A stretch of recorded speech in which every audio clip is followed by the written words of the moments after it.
umagang kay ganda.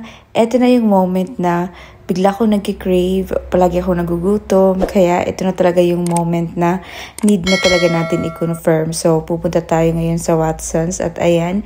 So, hindi ko pa alam din kung ano bang klaseng piting bibilin ko dahil kasi nga first time natin dahil. Yung accurate talaga, kaya ayan, napabili na ako ng madami para marami tayong extra. So, kung gusto talaga natin dahil i-make sure. So, ayan. So, eto na talaga yung moment na ayan dahil super na-speechless ako dito kasi nga doon nag-try na ako. Itong moment na to guys, pang ilang beses ko na talaga ito. Paulit-ulit ako din nagpipiti kasi nga marami naman akong extra. So why not, diba? Kasi hindi talaga ako makapaniwala. Grabe ang bilis. Grabe talaga si God. Kaya yung unang try ko talaga, hindi ko muna sinabihan si hubby kasi gusto ko talaga i-make sure. So ito yata yung mga pang 4th or 3rd time ko. Ito talaga yung pinaka-perfect na PT na nagawa ko. Kasi tingnan mo naman, very clear talaga. Very fresh. So obvious na obvious talaga yung dalawang red line na yan. Talagang confirm na confirm talaga. Grabe talaga si God ka. Amazing. Kasi nga, gusto ko talaga mga anak before this year ends. Tapos eto today, super ang bilis talaga. Super blessed talaga kami ni hubby at pares kaming healthy kaya ang bilis talaga namin makabuo at of course dahil kay God talaga, grabe talaga siya. Answered prayer talaga. At ngayon naman, samahan nyo kami. So, papunta kami sa city. So, meron akong prenatal appointment. So, sana hindi matao para hindi tayo masyadong ma-stress. So, ayan, nakarating na kami dito. So, ayan nga, very lucky tayo kasi nga hindi matao. Hindi siya mahaba yung pila. So, ayan, nakapasok na kami sa loob. Waiting na lang kami. Na-check na yung weight ko, yung blood pressure ko. So far, so good naman. Tapos, ito, kinukompare namin yung previous result. Tapos, ngayon kasi nga, dahil talagang nagigain talaga ako ng weight. Good thing naman siya kasi nga pag nagigain ng weight, so yung baby talaga is nag-grow siya. Pero ayan, so balance lang talaga para hindi masyadong lumaki, hindi tayo masyadong mahirapan. Ano sa first time ma'am, talaga syempre wala pa talaga tayo masyadong alam. At very lucky talaga ako at blessed kasi nga hindi ako sensitive. I've gained weight and that's good. Dahil tapos na yung prenatal check-up natin, so ito talaga yung pinaka-exciting moment, yung pinaka-hihintay ko dahil kakain tayo ng masarap kasi dahil minsan lang naman, diba? At deserve talaga natin mga momshies kasi nga very good mommy tayo, wala tayong masyadong mga komplikasyon kasi naman talaga dapat alagaan natin si Solve para hindi masyadong kawawa yung baby natin. Kaya ayan, limit-limit din naman ako ng pagkain dahil. So minsan lang na kami pupunta ng city, so minsan lang kami nagpipiging out, charot. At dahil nasa city na rin kami, syempre hindi ko talaga ito papalagpasin. So talagang kailangan natin kumain ng frozen yogurt. At dahil tapos na kami sa aming mga pa-agenda for today, pero may oras pa kami kaya gusto ko talagang mag-visit dito sa MacArthur Park, maglakad-lakad at maganda rin talaga dito mag-spend ng sunset. Ayan, ang ganda talaga dito, super pa-fresh air, very peaceful at safe naman dito kaya wala talagang problema. Masarap talaga dito magtambay, mag-picnic. At of course, para mabawas-bawasan din yung mga kinain natin kanina, ma-digest properly talaga siya. At yung walking talaga, super ang ganda talaga niyan. Very talaga yan siya helpful.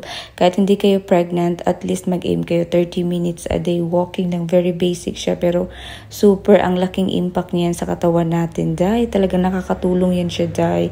As in, yung mga dugo natin dahil nakakadaloy sila ng maayos, nakapag-stretch tayo, exercise. Giging balance yung ating lifestyle. At etong pa-view na to is nasa likod lang to ng MacArthur Park. Super ganda talaga dito.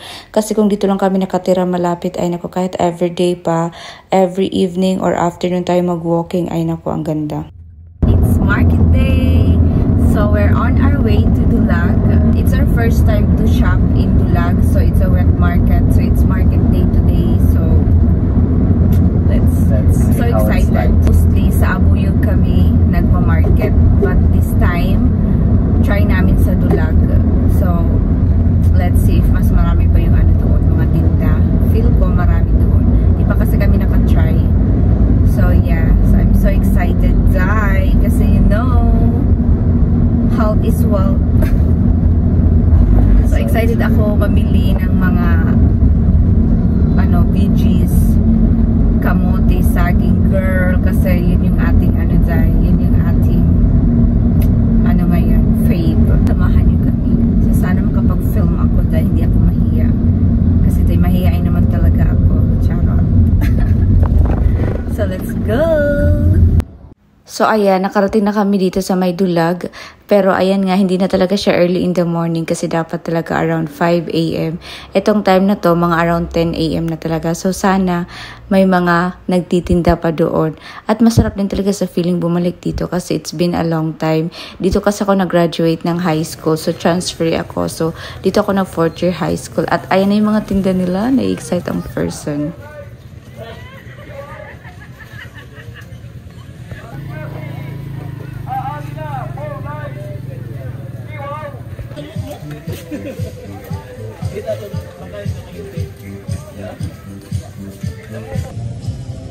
Three? 24.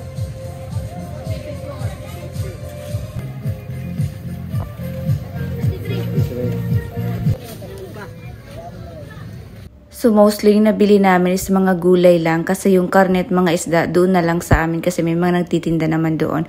At dahil nga anong oras na ito dahil so dumiretso na kami sa McDonald's kasi nga dahil advantage din talaga kasi nga malapit lang naman tayo kaya ayan zay, happy mga person. So dito na kami nag-late lunch. At dahil fiesta dito sa birthplace ko, kaya nandito kami ngayon. At may palitsyon talaga si Sista. Dahil tingnan mo naman, dahil mukha talaga siyang masarap. At of course, nung gumagawa niyan, dahil ayan, yung husband niya at itong uncle ko, dahil kasi nga, may pagka-expert din talaga yan sila, dahil super masarap talaga basta homemade, home cook with love, diba? Nagsimba muna kami at buti na lang hindi pa masyadong maraming tao kaya nakaupo pa kami. At iyan na, it's time to eat na. So ito yung mga handa ng kapatid ko. So meron sila ditong lechon. Ayan, ang sasarap talaga de as in day. Wala tayong pa-diet ngayon day. Kasi nga, pinano rice challenge tayo. Pero tinan mo naman yung mga pa-foodies. Ang dami-dami. Talagang hindi pwedeng hindi tayo mag-rice. Kaya ayan day, lafang tayo to the max. Once a year lang naman yung festa, hindi naman always may pa-okasyon. So, kaya lang talaga tayo kumain ng marami. Charot day, defensive yarn. So, ayan na day, ang daming mga person talaga nagulat ako day. So, ito yung mga suki ng kapatid ko day kasi meron silang tindahan. At ito naman, so it's time to go to hospital day kasi nga meron tayong prenatal check-up. So, dito ako sa hospital nagpapa-check up. At buti na lang, kahit naparami ako ng kain ng festa, hindi ako na high blood, kaya happy ang person.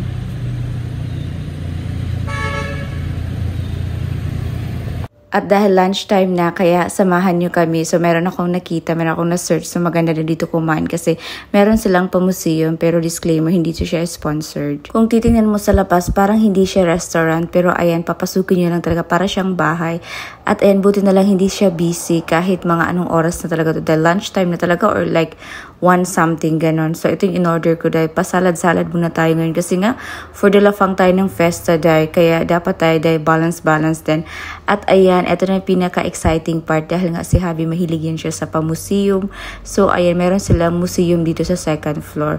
At yung maganda pa is free entrance na. So, kakain ka lang sa baba. Tapos dito may pa-museum sila. O, diba? Perfect na perfect. So, ito yung mga gamit natin before sa mga iba't ibang collection. At talagang super happy ako kasi nga may papakita ko kay Javi yung mga ginagamit natin sa bahay, yung mga equipment, yung mga machines. As in, kahit ako dahil super happy kasi nga it's been a long time. Of course, ngayon na lang ulit ako nakakita ng mga paganito. As in, dahil ang ganda talaga dito. Ayan, yung mga pa-plancha sila dito, yung mga old plancha. Ayan, yung makina, nung pagtatahi. At ito pa yung favorite part, yung pasala na vibe. Ayan, meron old na TV.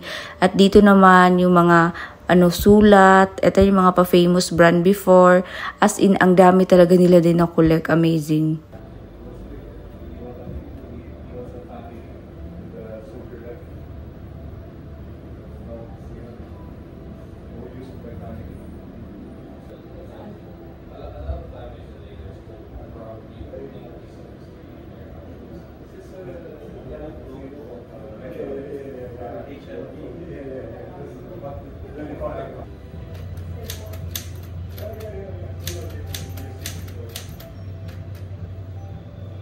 At nag-visit kami dito sa church. Nag-thank you kay God kasi nga answered prayer talaga. So we are pregnant at healthy yung baby. Successful yung ating prenatal check-up.